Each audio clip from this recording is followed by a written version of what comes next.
Pagi hari ini kita akan berdoa. Biarlah Tuhan yang selalu membimbing kita. Mari kita berdoa. Bapa yang ada di surga, Bapa, pada pagi hari ini kami akan mendengarkan renungan firman Tuhan. Kiranya Tuhan, renungan firman Tuhan ini bermanfaat bagi kami ya Tuhan Yesus Kristus. Tuhan, ajarkan adik-adik kami atau saudara kami Tuhan untuk tidak takut Tuhan, biarlah mereka melawan rasa ketakutan mereka dalam tubuh mereka Tuhan.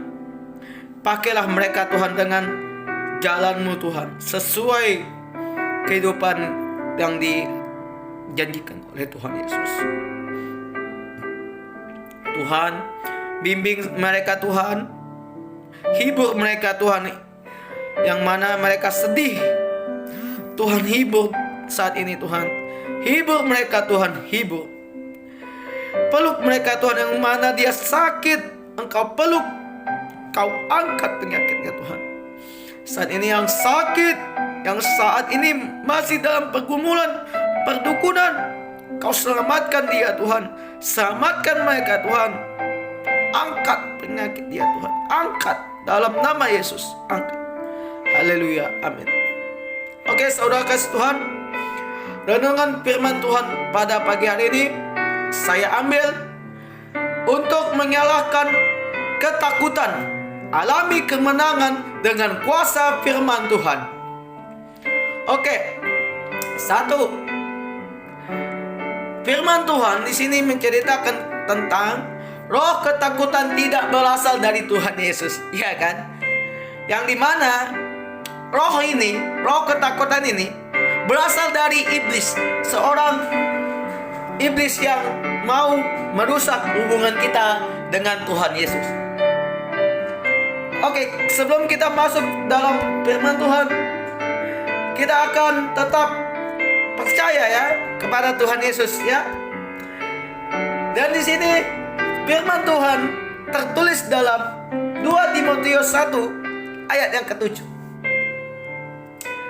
Beginilah firman Tuhan yang mengatakan kepada kita, sebab Allah memberikan kepada kita bukan roh ketakutan, melainkan roh yang membangkitkan kekuatan, kasih, dan ketertiban. Tuhan Yesus memang baik ya. Tuhan Yesus itu memberikan Roh Kudus, bukan roh ketakutan. Kenapa saya bilang seperti itu? Tuhan Yesus itu sangat baik. Karena Injil Kristus 2 Timotius pasal 1 ayat 7 di sini mengartikan Injil Kristus sesungguhnya. Hilangkanlah rasa ketakutanmu, sebab ada Roh Kudus dan Tuhan Yesus bersertamu. Jika kamu rasa takut, bangkitkanlah kekuatanmu dan lawan rasa ketakutan kamu dengan cara berdoa dan baca firman Tuhan. Banyak sekali saudara-saudara kita yang lupa akan Tuhan, lupa dengan firman Tuhan. Dia malah sibuk dalam pekerjaan, sibuk dalam pelayanan, tapi keluarganya hancur. Kita melihat banyak sekali perpecahan, banyak sekali adu mulut, ada KDRT, pecah bulan, dan banyak sekali kita dengar anak membunuh ibu, ibu membunuh anak. Karena apa? Mereka kurang iman, kurang kepercayaan mereka. Dia pergi ke gereja, tapi dia bersekutu dengan iblis. Dia bersekutu dengan kedukunan. Banyak sekali saudara kita yang bukan Kristen juga, dia ke masjid tapi dia tetap memuji, menyembah berhala, menyembah namanya hantu, percaya ada hantu, menyembah adanya kedukunan. Karena apa? Rasa ketakutan itu ada pada diri kita, bukan melainkan dari Tuhan Yesus. Kita rasa ketakutan, rasa ada kebencian dengan orang. Dari apa? Dari awal kita iri dengan dia. Jadi di sini saya mengajak Bapak Ibu saudara kasih Tuhan, bertobatlah. Cari carilah Roh Kudus, carilah juru selamat dalam hidup kamu.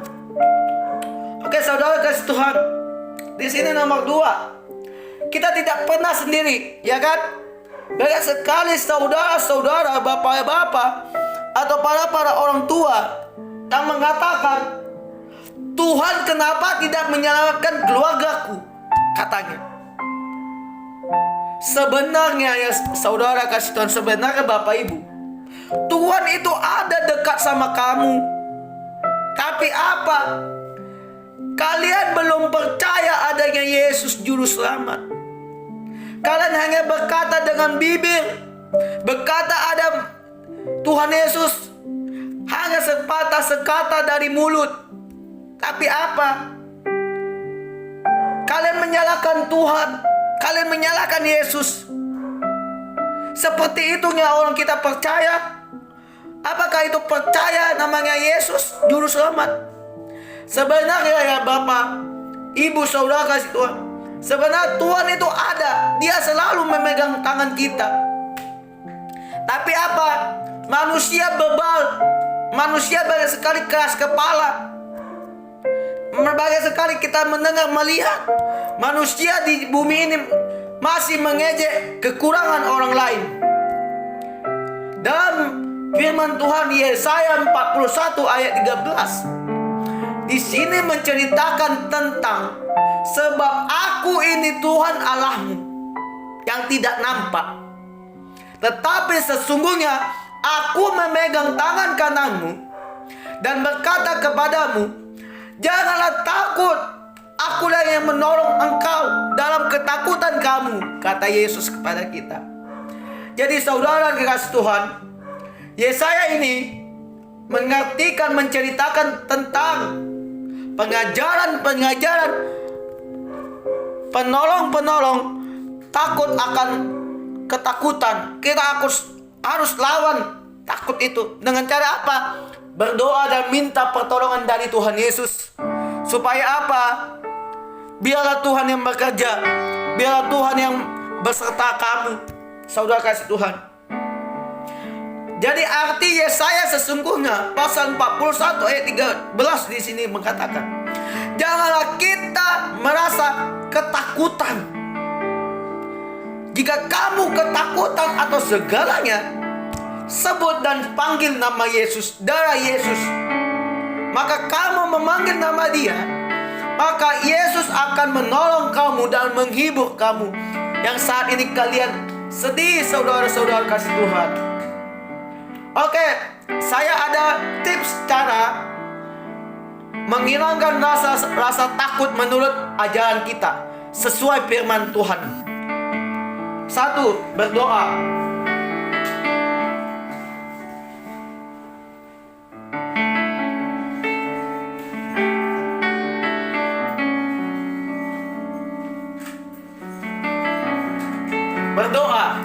Berdoa di sini tidak boleh kita panjang-panjang, saudara kasih Tuhan. Karena apa saya katakan? Jika kalian berdoa secara panjang-panjang, maka berdoa kamu atau apa yang kalian inginkan, apa yang kalian impikan tidak terkabul, tidak dijawab oleh Tuhan. Karena apa, saudara kasih Tuhan? Karena berdoamu terlalu panjang-panjang, saudara. Di sini akan saya bacakan firman Tuhan mengenai berdoa ya. Matius pasal 6 ayat yang kelima. Di sini mengatakan, dan apabila kamu berdoa, janganlah berdoa seperti orang munafik. Mereka suka mengucapkan doa dengan berdiri dalam rumah-rumah ibadat dan pada tikungan-tikungan jalan raya, supaya mereka dilihat orang. Aku berkata kepadamu, sesungguhnya mereka sudah mendapat upah. Jadi saudara kasih Tuhan, arti berdoa di sini untuk menghilangkan rasa khawatir dan takut. Jadi bagaimana kita lakukanlah cara berdoa ini yang benar. Dalam rumah, kita balik ke kantor, kita pusing rasanya kan, rasa bimbang kekhawatiran. Oh, bagaimana pekerjaan aku, bagaimana masa depan aku, bagaimana anak aku nanti, bagaimana keluarga aku bisa makan. Saudara kasih Tuhan, jangan kalian takut. Sebab apa? Tuhan beserta kamu. Ya. Karena apa? Dengan demikian maka Allah sendiri yang akan memberikan kekuatan pada kita.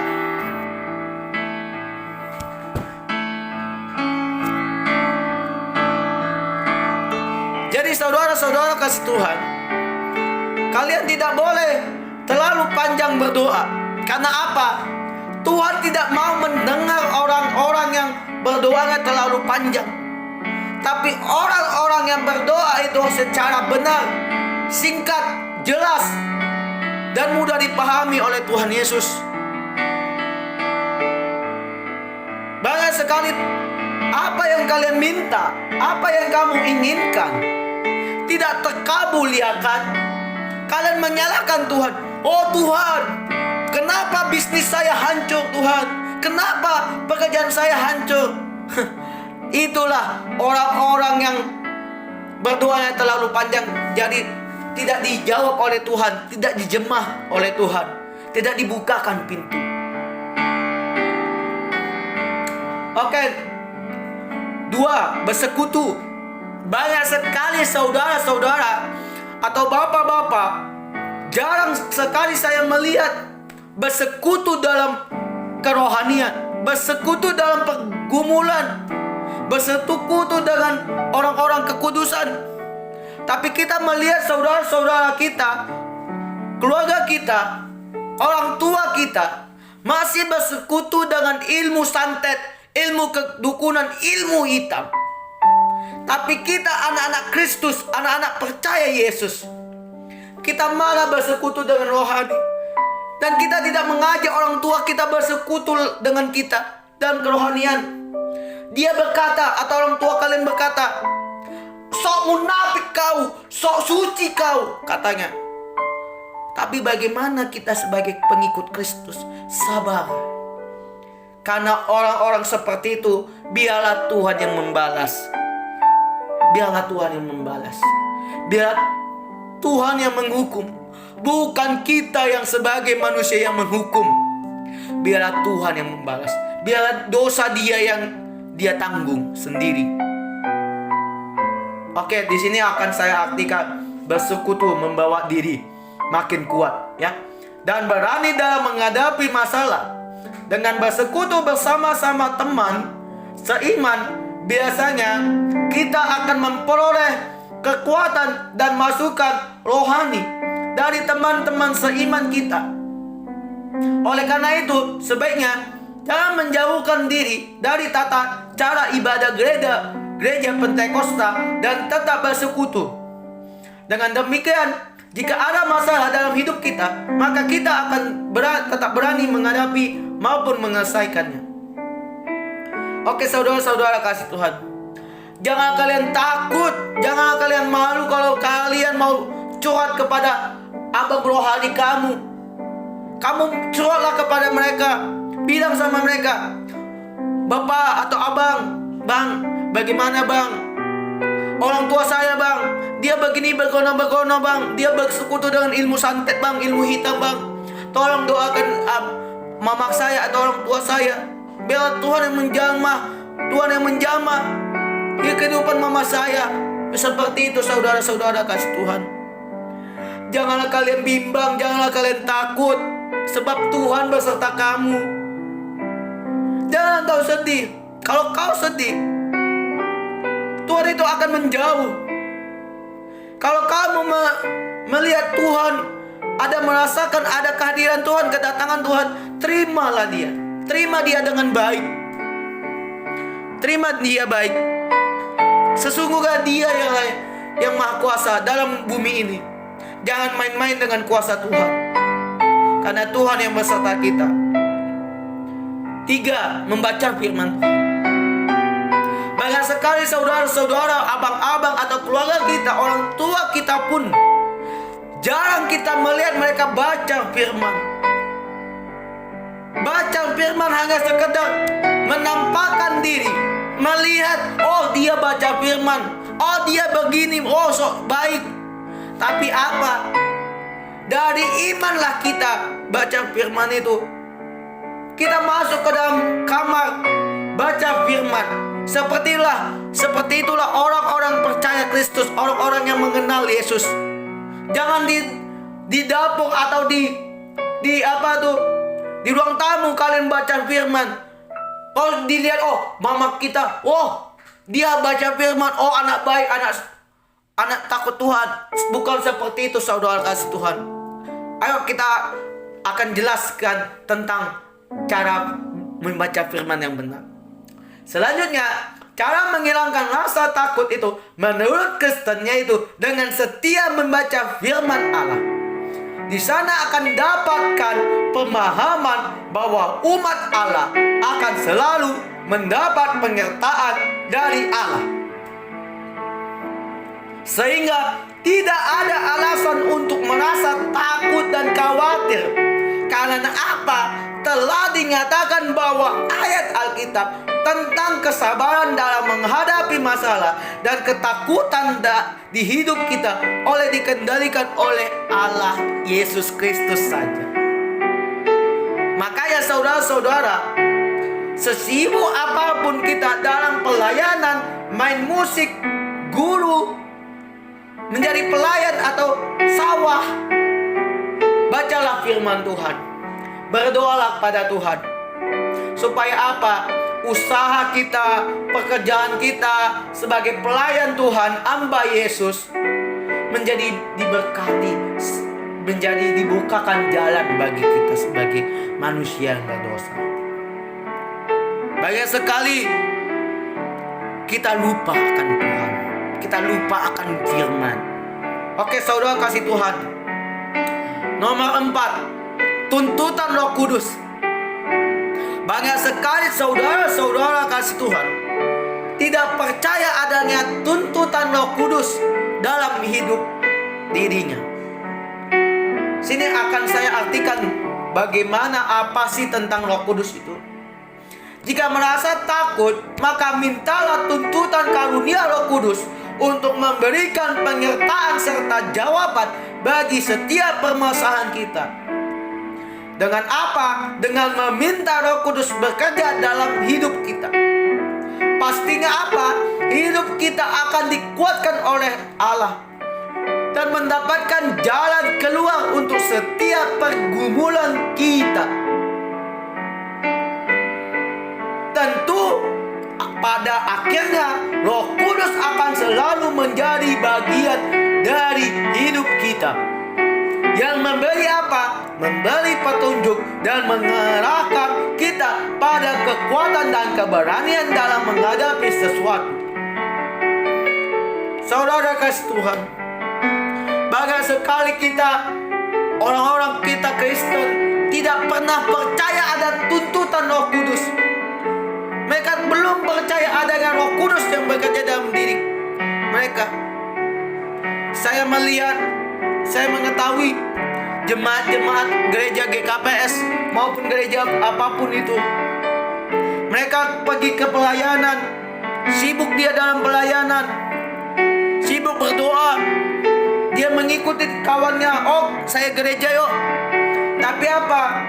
Dia dalam hatinya, pikirannya masih ada kebencian, masih ada namanya roh-roh pengasihan, roh-roh dari nenek moyangnya, roh ketakutan, roh-roh jahat, atau masih bergumul dalam kedukunan.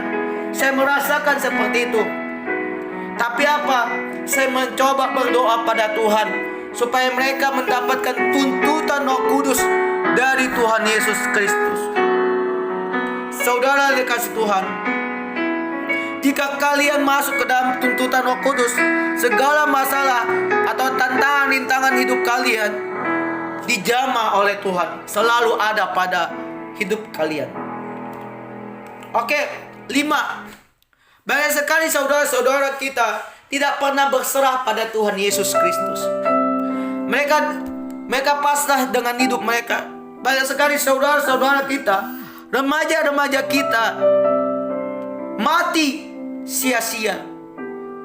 Mereka mati dengan cara apa? Gantung diri lah, minum bir lah, merokok lah, apa segalanya, minum racun lah.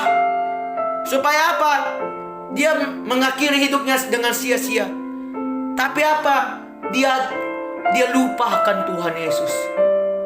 Dia mati dengan mengenaskan, dengan sia-sia. Dan akhirnya apa? Tuhan Yesus tidak akan selamatkan oleh orang-orang seperti itu yang kurang iman, tidak kuat imannya.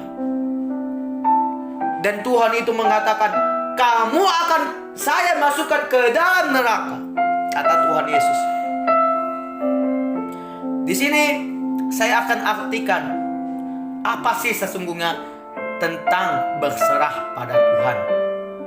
Selanjutnya, jika merasa takut, sebaiknya berserah saja kepada Allah.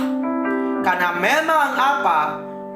Kekuatan manusia menghadapi sesuatu yang sangat terbatas tak sebanding dengan kekuatan Allah yang selalu dapat diandalkan dalam menghadapi segala perkara di dunia.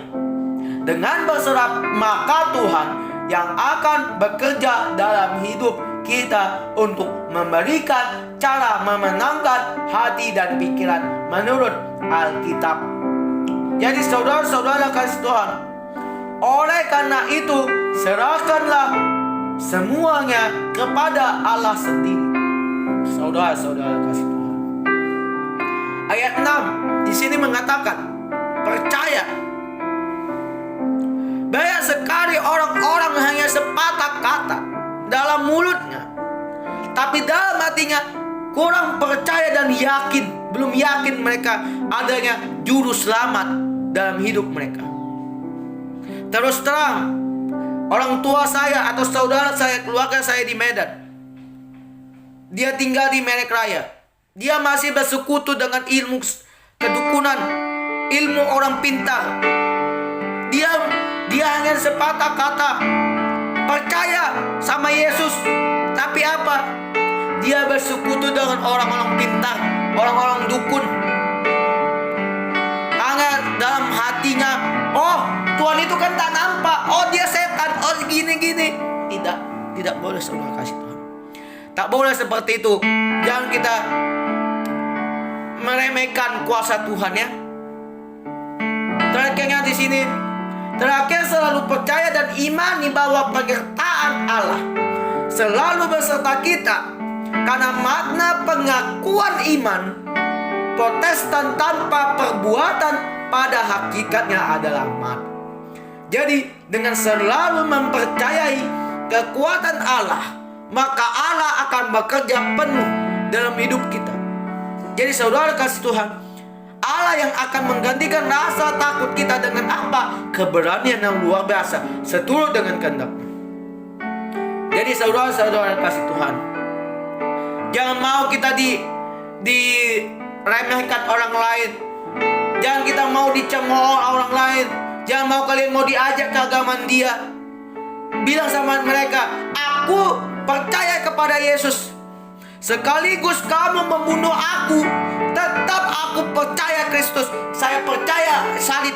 Saya percaya Allah tunggal, Tritunggal.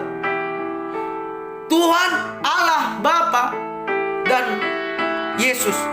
Kami percaya Tritunggal itu. Kami percaya Immanuel, Juru Selamat Tuhan beserta kita.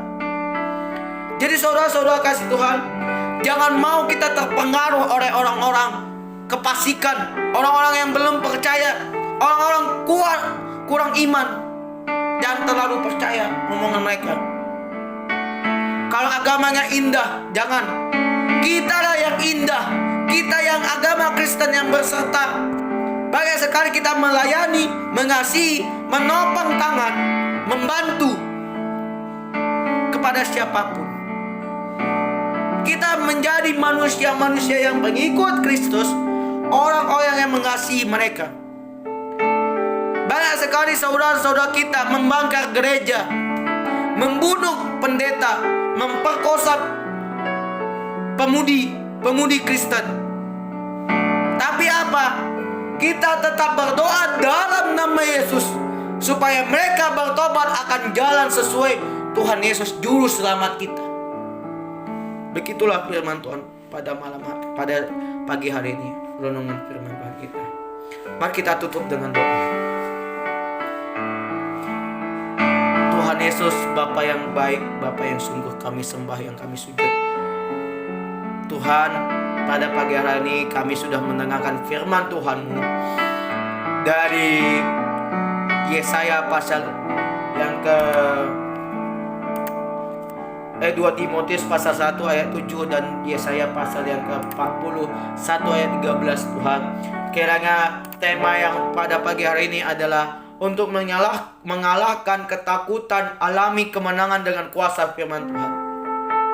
Biarlah rasa ketakutan kami ya Tuhan di dalam tubuh kami hilang. Biarlah Tuhan yang bekerja dalam tubuh kami ya Tuhan saat ini. Saat ini kami lemah Tuhan. Saat ini kami sedih Tuhan. Hibur kami ya Tuhan. Kau jaga Tuhan. Engkau menjadi perisai bagi kehidupan kami saat ini Tuhan. Tuhan Yesus baik.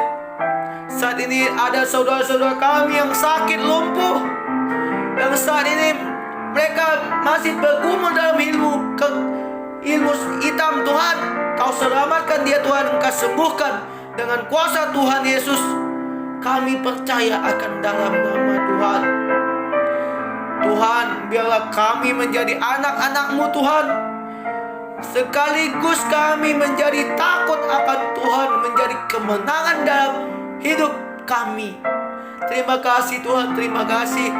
Lindungilah kami ya Tuhan, aktivitas kami pada pagi hari ini Tuhan, di dalam nama Yesus. Haleluya, amin.